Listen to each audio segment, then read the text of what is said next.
Premier, other distinguished ladies and gentlemen, the task of leading a territory is no easy feat. It takes a person of courage, stamina, perseverance, brilliance, determination, and much more to lead. But in the territory of the Virgin Islands, you need extra grace. As we are the sailing capital of the world, every good sailor who sails the waters knows that there are some smooth days, some not so smooth days, and some very rough days. Nevertheless, they must continue to sail on, as they cannot afford to leave their passengers stranded in the middle of the ocean. I am pleased to be given the task of introducing the captain of the Virgin Islands ship this afternoon. He is guided by one of his favorite passages of Scripture, Proverbs chapter 3, verses 5 to 6. Trust in the Lord with all your heart, and lean not unto your own understanding. In all thy ways acknowledge him, and he shall direct thy path. Captain Wheatley is a proud Virgin Islander with ancestral ties going back to the period of enslavement. A former educator, he taught at the Enos Adams Primary School for 1 year after graduating from the then BVI High School, and later as a lecturer in English composition and literature at the H. Lavity Stout Community College. All Captain's educational pursuits took him to Clark Atlanta University, where he obtained a Bachelor of Arts degree in English and a Master of Arts in Literary Studies. He journeyed further afield and obtained his Doctor of Philosophy degree from the University of London School of Oriental and African Studies. With a strong record of community involvement, he is currently a member of the Lions Club and spent many years doing social and political commentary on the radio. No doubt, these early days as an advocate have prepared him for the many debates and speeches that he would be called upon to deliver now as the captain of the Virgin Islands ship. His broad range of interests include poetry, music, history, and sports. His favorite song lyrics include, "Don't forget your history, know your destiny, in the abundance of water, the fool is thirsty." First elected as a representative for the 7th Electoral District in 2019, he was appointed as Minister for Education, Culture, Youth Affairs, and Sports. Following the rotation of ministers as Deputy Premier, he was given the nod as a substantive holder of the post. Our Premier was thrust into the leadership of this territory at a pivotal moment in its history. It was in May 2022 that he first got the call to sail the territory out of treacherous waters. After a hard-fought campaign in 2023, he was again elected to serve the people of the 7th District and then given his own mandate to chart the territory's course. The mantle of leading the territory was again placed on him, but this time with a much heavier portfolio. He has gone from having oversight to 2 ministries to now having oversight of 4 ministries, namely the Ministry of Tourism, Culture, and Sustainable Development, the Ministry of Environment, Natural Resources, and Climate Change, the Ministry of Finance, and the coordinating ministry, the Premier's Office. Our territory continues to sail through treacherous waters with Captain Wheatley at the helm. Ladies and gentlemen, please rise and welcome with a round of applause the appointed leader for this territory, our Premier, Honourable Dr. Natalio D. Wheatley.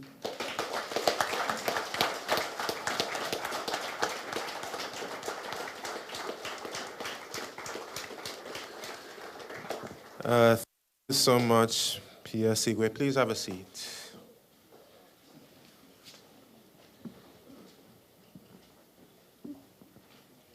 I acknowledge the protocol which has already been established. Must certainly allow me to acknowledge my cabinet colleagues, along with my two junior ministers, Deputy Governor and senior public officers, and all esteemed invited guests. I would like to greet you, the resilient people of the Virgin Islands. Let me also acknowledge the young persons who participated in the program. Acknowledge that dance performance by Nova Royal. Let's give them another round of applause. And also that wonderful declaration by Branique and Nelani. Let's give them a round of applause as well. And I thank all others for their participation in this program today. I stand before you brimming with optimism, reflecting on the first year of this administration's journey towards our ultimate goal of building a sustainable nation.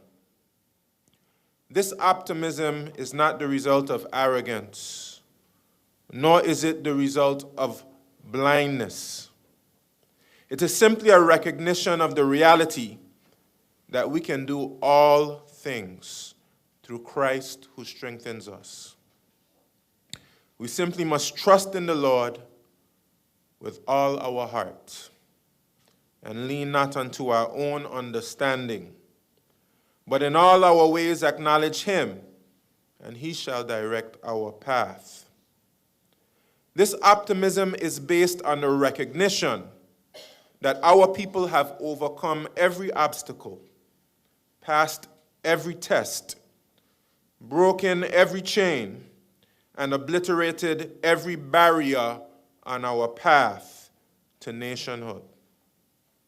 This era will be no different once we have faith in our God, once we strengthen our bonds of unity, and once we recognize that the race is not for the swift, but those that can endure to the end.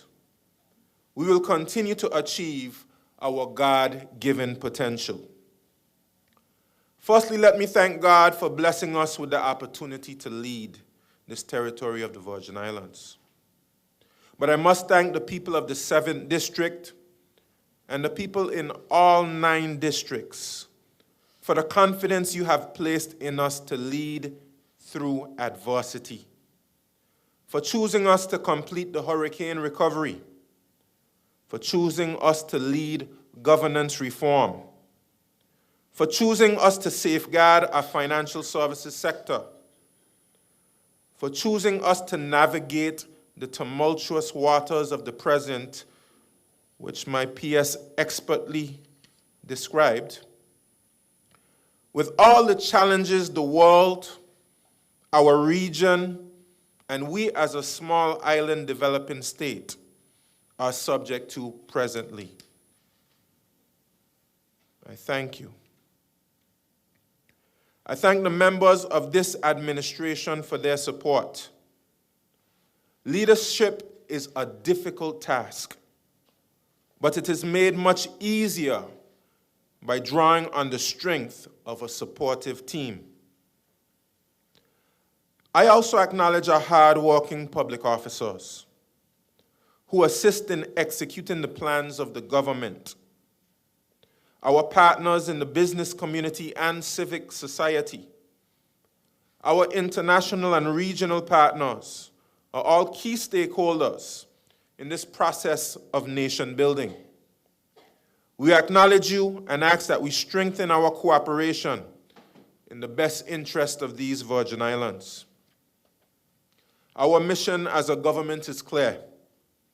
It is simply to build a sustainable nation, one that is resilient, where everyone enjoys a decent standard of living, and one which provides hope, security, and opportunities for our future generations.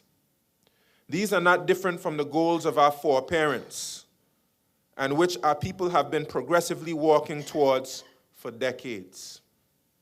They are very sacred to us as Virgin Islanders and form the basis of the government's manifesto last year. Your government has been walking. The main plan of action is informed by the National Sustainable Development Plan, which was approved in 2023.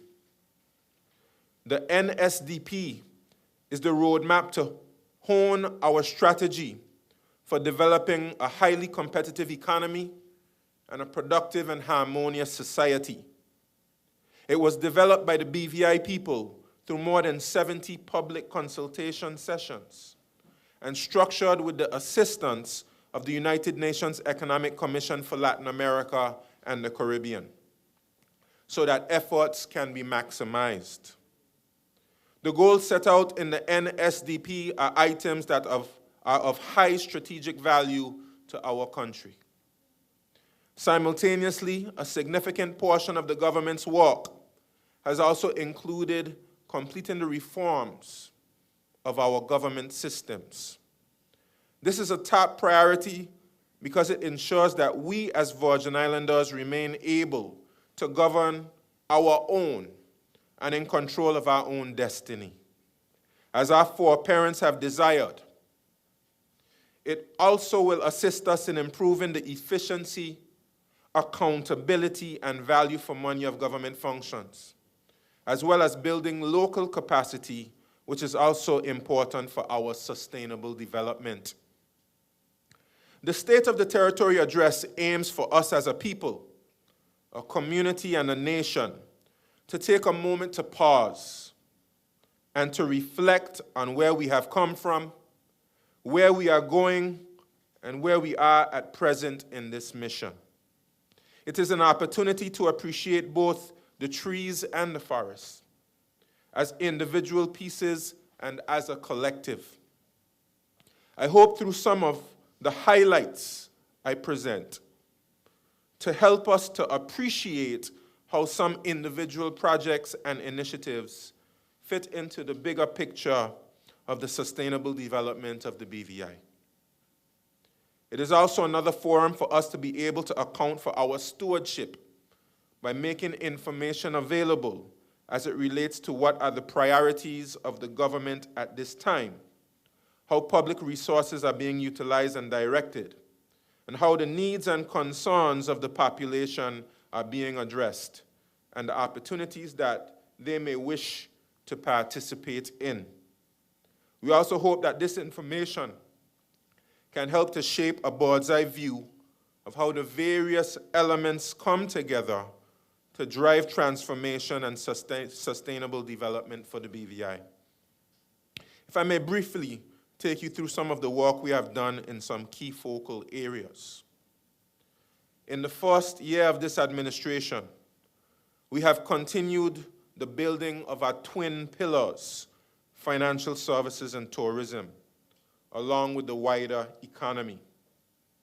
One of the first acts of this administration was to create two new ministries to give specific focus and attention to our main revenue earners. That decision has yielded positive results for our financial services industry. Through our engagement, diplomacy, and leadership, we avoided the premature introduction of registers of beneficial ownership in December 2023, while ensuring that appropriate mechanisms are developed to bolster the fight against illicit finance while protecting individual human rights. Our financial services sector continues to be world-class. Our new incorporations in the first quarter of 2024 are up 5% on 2023 numbers. This is evidence that despite adversity, the BVI brand remains strong. Our Deputy Premier is currently on her way to Asia, defending our leading position in incorporations in that region and celebrating the 10-year anniversary of our Hong Kong office. While we continue to cope with an ever-shifting regulatory framework, we remain responsive and adaptable and are taking steps to strengthen the tapestry, safeguarding the international financial system from illicit finance. We can be proud of the work that was done to remove the BVI from the EU Annex 1, which is the list of non-cooperative jurisdictions for tax purposes, and the French list of non-cooperative states and territories. Even more aggressive efforts can be expected in responding to the recommendations of our recently concluded mutual evaluation. We can take heart in the reality that we remain a world leader despite external shocks and pressures, ultimately proving the resilience of this vital industry. Tourism is doing historically well. In 2023, we achieved the second highest visitor numbers in the history of the Virgin Islands, with 994,253 tourists. Our numbers were bolstered by record-breaking cruise calls, but not just that. Our overnight arrivals were energized by the first direct flights from the U.S. mainland to the territory by American Airlines. This has made travel to the BVI quicker, easier, and more attractive. As a result, the airport authority has had more commercial success than in recent years. This is just a sign of what is to come, with plans to extend the airport runway, which are well underway, with KPMG presently working on the business case for the expansion. This year, we are off to a historically good start. The best tourism year we have had as a territory was in 2016. We have more than 62,000 more tourists in the first quarter this year than in 2016. All of our numbers are up from the first quarter of 2023. Cruise is up 31.6%. Overnighters are up 24.5%, and day trippers are up 33.8%. Our charter industry is also doing well. For example, the Moorings and Sunsail, one of the world's premier charter yacht companies, with the BVI being its crown jewel, reported that 2023 was the best year in their 54-year history. Many other companies are enjoying great success, but that has not stopped us from taking steps to make the industry even more lucrative and attractive. We have conducted stakeholder consultations for the first time in the 32-year, we have conducted stakeholder consultations for amendments to the Commercial Recreational Vessel Licensing Act, which will be the first amendments in the 32-year history of that act. These amendments will provide a great deal of benefits to BVI-based vessels and will incentivize mega yachts to sail our waters. New developments will be spurred by the tourism sector. The Prospect Reef Board has been formed, and preparations are being made to issue a request for proposal for major hotel development. We expect this to be issued sometime in June. Naniki will soon be breaking ground on a major expansion. Norman Island also is preparing for a major development. Joma Property and the government have signed an investment agreement to move their major hotel and marina development forward. And there continues to be great interest in other potential developments on the horizon. Opening up new attractions, particularly for cruise passengers, is important, especially when considering the overcrowding in places like King Garden Bay and the Baths, Virgin Gorda. Along these lines, The Long Bay Beef Island Beach Management Plan was developed and implemented, and the contract was awarded for the construction of vending zone facilities to accommodate eligible vendors.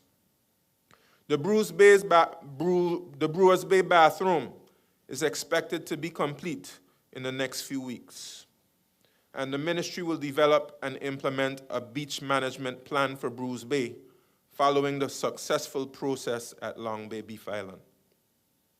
Diversifying our tourism product continues to be a focus. This is evident in the relaunch of the Virgin Islands Music Festival, which is the perfect complement to the Virgin Gorda Easter Festival and the massive celebration of our 70th Emancipation celebration, among other activities. The passage of the Virgin Islands Shipping and Maritime Authority Act 2023 makes provisions for the government of the Virgin Islands to establish the Shipping and Maritime Authority in efforts to enhance the operations and the viability of the Virgin Islands Ships Register and its related products and services. This opens up significant opportunities in the maritime sector. Building our agricultural industry is an important part of the diversification of our economy. We have completed the geotechnical survey for the agricultural and fisheries marketing complex and the reservoir that will solve the water woes of farmers at Paraquita Bay once and for all. We have continued the revival of the annual farming exhibition, and we have established approximately 35,000 square feet of fenced land to facilitate the agricultural initiative of the rated program. This will allow the unemployed to be trained to function within the agricultural industry, providing them with a livelihood while enhancing our food security. This initiative will launch within a number of weeks. In the area of fisheries, we have completed the bulkhead and dock at Red Bay, which currently serves our fisher folk. This will be a model to many fish landing sites to come. In the area of the health of our economy, we've maintained a AA- rating with Carrie Chris, and we recently signed an agreement with Standard & Poor's to conduct the first international sovereign rating for the Virgin Islands, which will result in outcomes such as lower interest rates. We also established our very first deposit insurance corporation in December 2023. This is to protect our hard-earned deposits in our financial institutions. And we have already received from all financial institutions our first premiums. But we recognize that there are persons having a hard time, so we have to build our capacity to assist those in need. We have made one of the biggest, if not the biggest, investments in salary increases for our public officers to ensure that they have a living wage, that they can have money to take care of their children, to pay their bills, and to buy food to feed their families. We recognize that we could just not focus on public employees, but private employees as well. So we had a minimum wage committee to consider raising the minimum wage. This report will soon be presented to Cabinet. We built a program to assist with unemployment. In 2023, a total of 500 persons throughout all districts registered for the rated program. Of this total, 395 individuals applied for field work, while 105 individuals expressed their interest in administrative duties. During 2023, 323 applicants were engaged to perform field work, while 69 applicants were engaged to provide administrative support in various ministries and departments. A number of them have secured full-time employment. We have provided social assistance to those in need. Following the transitional grants phase in 2023, the Social Development Department had 351 recipients enrolled. It has paid out $1,680,392 to those recipients, which includes 275 individual grants and 76 grants to families. We are presently taking steps to reform the system of providing benefits. Earlier this year, we provided a subsidy on the fuel surcharge for residential customers of the Electricity Corporation. We also exempted first-time belanger homeowners from stamp duty with a value totaling $952,000. In the area of our environment, building climate resilience is a key priority of this administration. Therefore, we introduced a Solar Technology Energy Program, or STEP, where residential property owners can reduce their electricity bills by nearly 50% through the installation of grid-tie systems that harness solar energy. Also, in keeping with our environmental stewardship, the Virgin Islands Sargassum Adaptive Management Strategy was developed. It provides locally appropriate guidance to deal with sargassum landings. The territory also benefited from sargassum management training delivered in mid-May to representatives from the ministry and other key agencies, NGOs, private sector partners, and community members involved in sargassum management. In a major step towards climate resilience, the Climate Change Trust Fund Board has been restored, and the fund has amassed $10 million, which can be accessed when regulations for the Governing Act are passed by Cabinet in the coming weeks. In the area of community development, the first national heroes were declared in October 2023 in the House of Assembly, following a recommendation proposed by the Public Holidays Oversight Committee. The 10 distinguished Virgin Islanders who received this veneration, it was established that persons deserving of the honor of being named a national hero include persons whose actions demonstrated courage in the face of adversity, dedication, and self-sacrifice, resulting in a fundamental change in the course of the growth and development of the Virgin Islands. In the area of waste management, the waste management strategy was recently approved by Cabinet, and we'll be working on the deliverables in a phased approach to enhance waste management in the territory. Additionally, the ministry will be conducting community consultations to gather feedback on the tenets of the bills. Another notable achievement was the BVI Health Services Authority securing re-accreditation from the esteemed body DNVGL.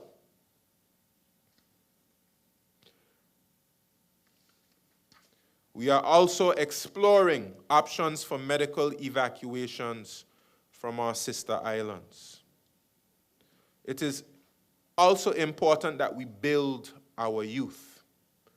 We began to address the condition of school buildings and facilities, particularly those that had become unsafe, uninhabitable, or unconducive to teaching and learning.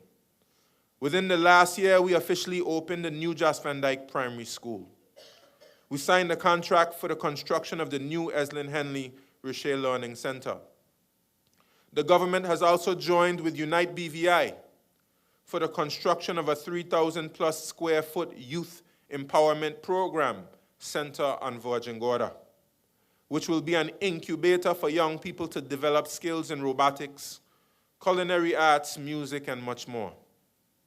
The government and Unite BVI have also signed a memorandum of understanding for infrastructural, technological, and human resource upgrades throughout the education system over a 5-year period. The first upgrade involves reconstruction of the Alta Scatliff Primary School. We've established 2 pathways, teacher trainee and teacher recruitment, to address the demand for educators in the territory.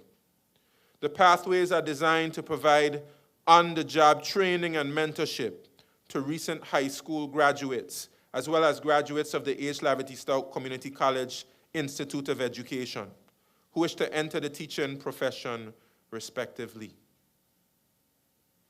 I'm also delighted to highlight key initiatives that underscore our commitment to fostering international collaboration and investment. The British Virgin Islands Trade Mission to Guyana represents a pivotal moment in our bilateral relations. This mission is not merely an exchange of business ideas and investment opportunities, but a significant step towards forging long-lasting economic partnerships. By fostering collaboration with Guyana, which has the fastest growing economy in the world, we aim to unlock new avenues for trade, drive innovation, and promote sustainable development in both our regions. This mission will pave the way for greater economic diversification, job creation, and shared prosperity.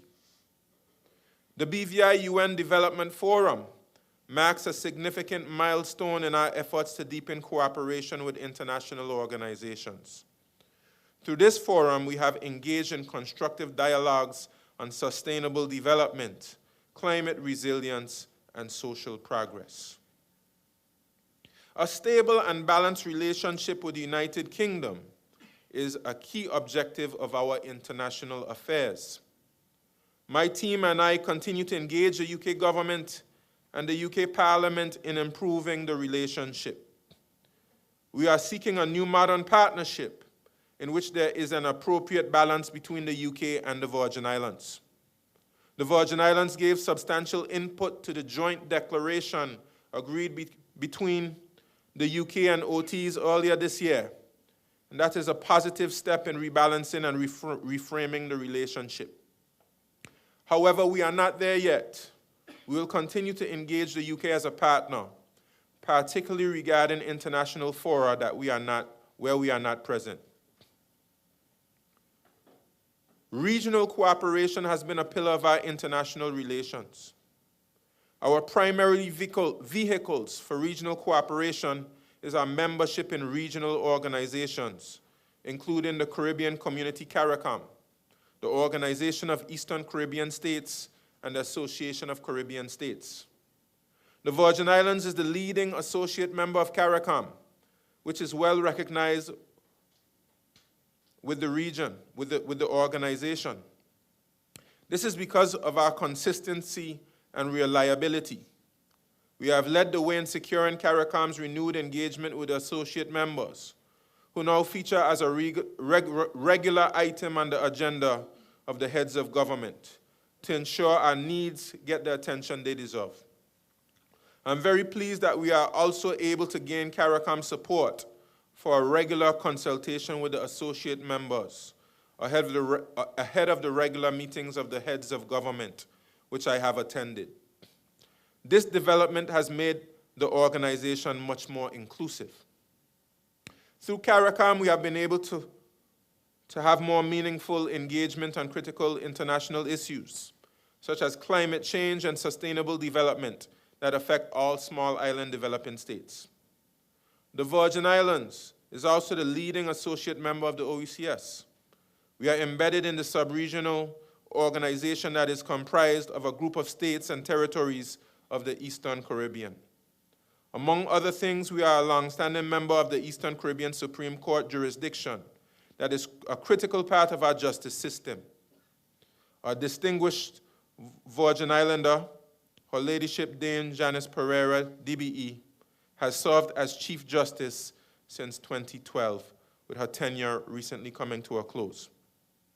We have been able to successfully rally the OECS to help push back against threats to our autonomy.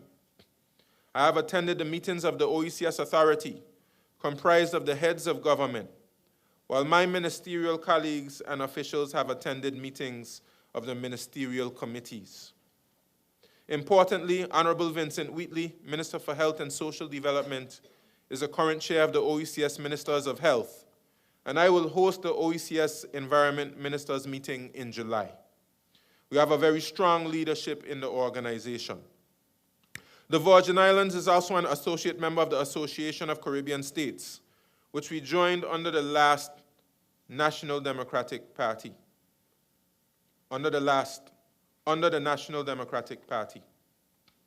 I commend former Premier Dr. Orlando Smith, OBE, for his leadership in us joining the organization because he understood the importance of deepening or widening and strengthening our regional cooperation.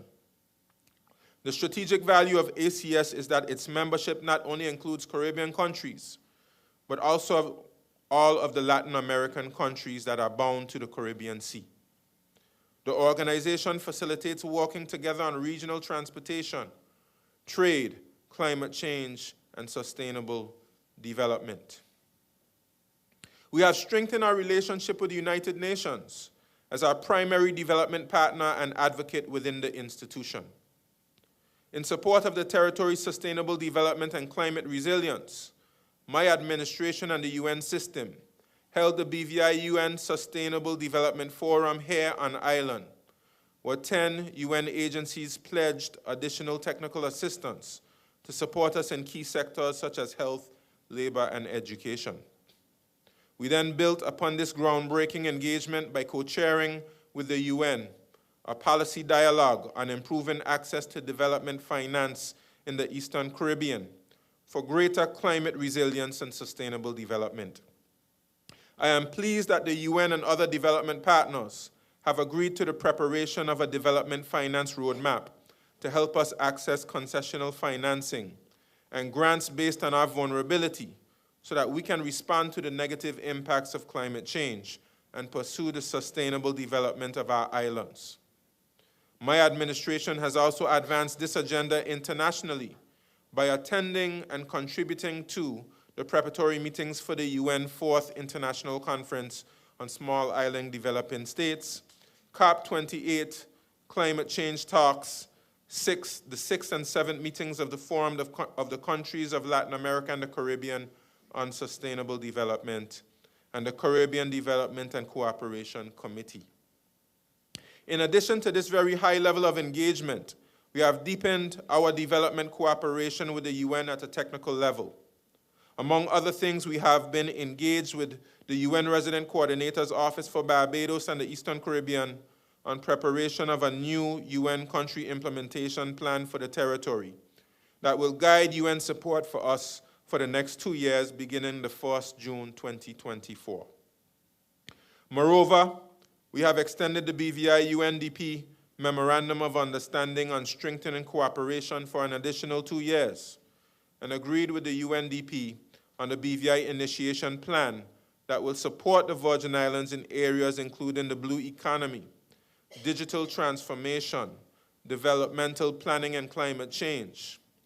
Under the plan, the UNDP will assist with developing the blue economy by maximizing ocean resources sustainably, enhancing digital literacy and digital public services through a comprehensive digital economic strategy, the implementation of the National Sustainable Development Plan to achieve the Sustainable Development Goals and national targets, and implementing robust climate response strategies to ensure the BVI's long-term environmental and economic resilience. These development cooperation initiatives, supported by the UN, are delivering much-needed technical assistance and support that will help us to achieve the SDGs, Sustainable Development Goals, and build the climate resilience necessary to thrive on a warmer planet. Importantly, the UN is also a key advocate for the Virgin Islands within the institution which sits at the center of the international system. Its agencies, bodies, and forums have provided the Virgin Islands with platforms in which we have represented ourselves and advanced our national interests. In defense of our rights as a people, my administration has made representation at the UN Special Committee on Decolonization's regional seminar on decolonization in both Bali, Indonesia, and Caracas, Venezuela. C24 substantive session at UN headquarters in New York, and the 78th UN General Assembly in New York at the 4th Committee. This has been critical to protecting the autonomy our foreparents worked so hard to achieve. Furthermore, it is our diplomacy and consistency that helped to lead to the agreement of the committee to send a visiting mission to the Virgin Islands to assess the situation on the ground. My administration will continue to strengthen and deepen our relationship with the UN to ensure that we receive the support for sustainable development and climate change and defend our rights as a territory. In this first year, we have laid the foundation for the building of a modern and proper infrastructure. The Ministry of Communications and Works has been addressing our sewage woes by recommissioning the sewage plant at Burt Point, beginning work on the sewage pumping station at Long Swamp, and executing the contract for the repair of the sewage treatment plant at Paraquita Bay. Very soon, for the first time in our history, we will see a functioning sewage system in Eastern Long Loc after more than 40 years of broken promises. Other areas of concern for our infrastructure are our roads and water. But there's good news. The Ministry of Finance has sent out a request for proposal to our local financial institutions for the provision of a $100 million loan. The proposals are due by the end of the month. The majority of this loan will be used to improve our roads and our water distribution system.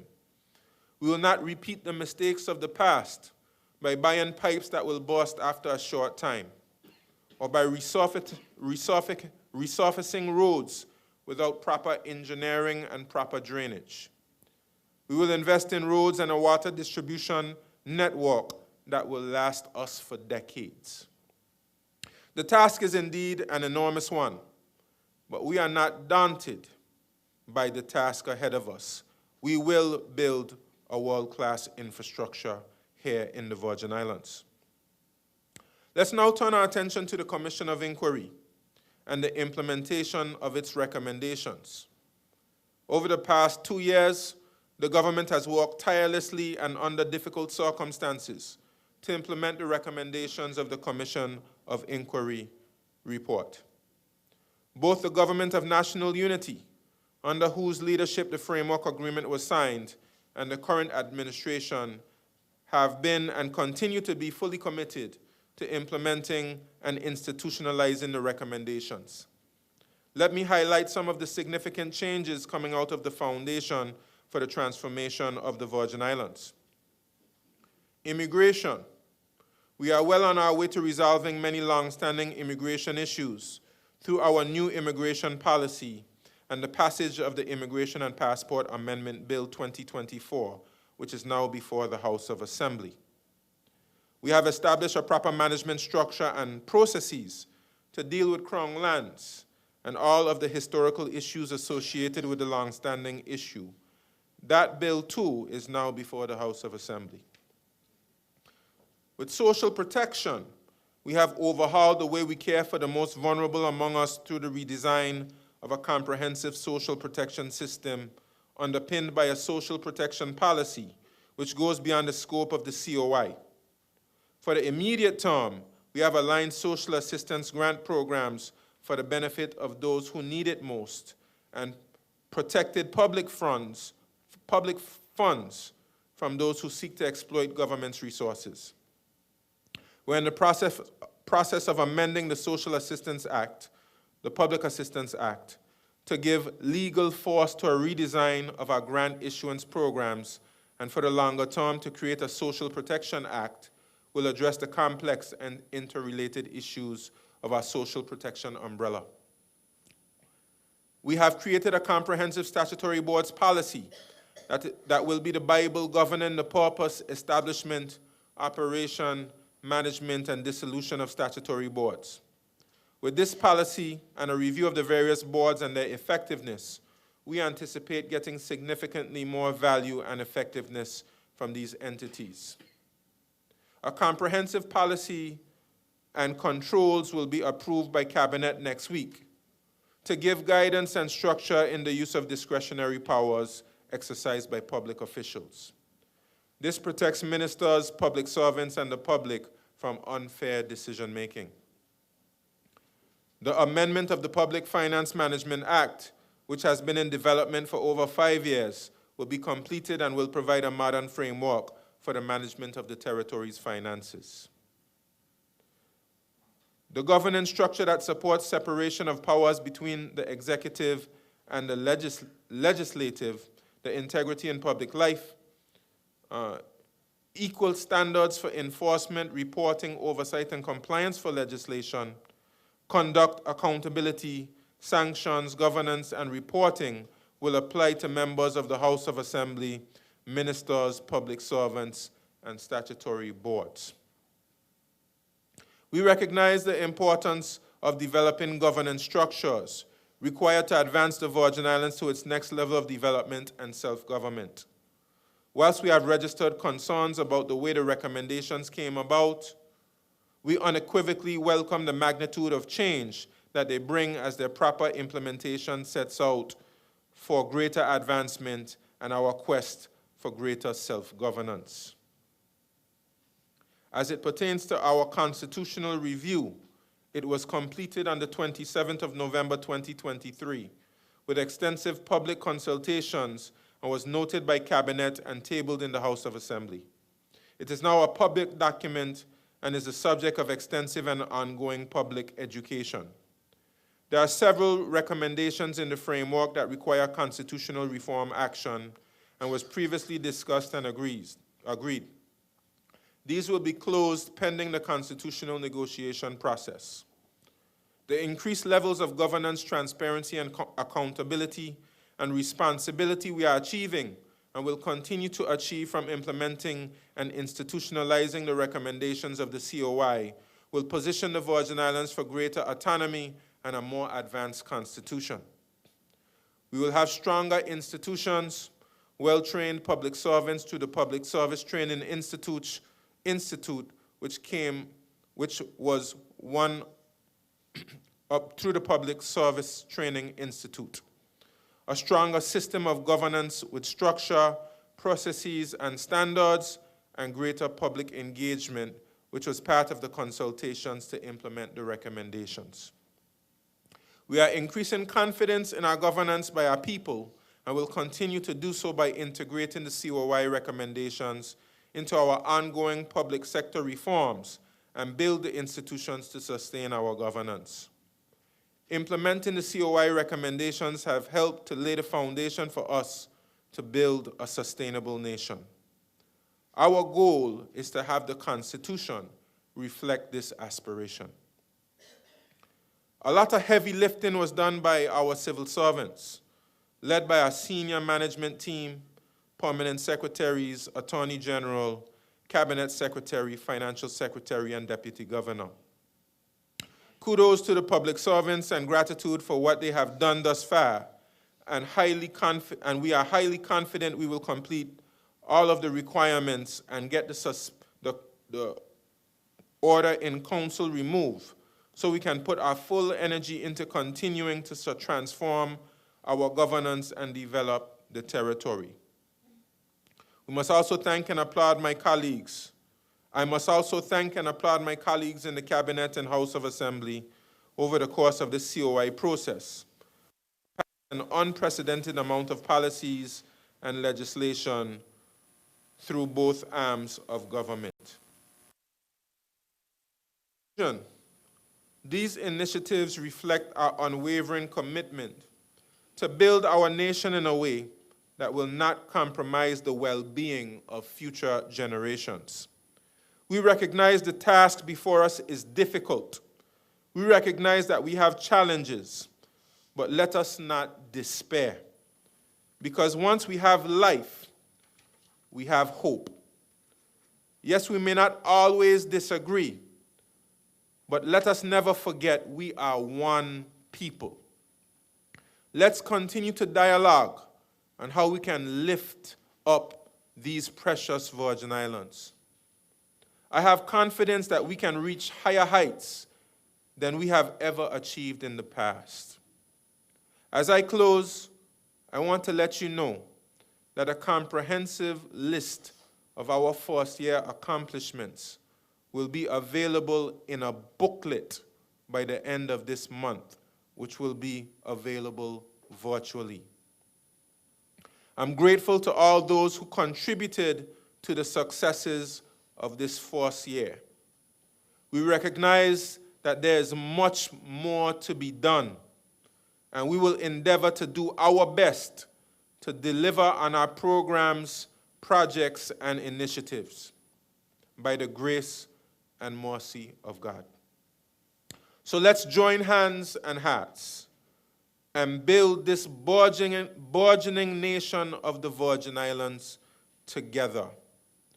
May God bless these beautiful Virgin Islands and its people, whom I love so dearly. I thank you.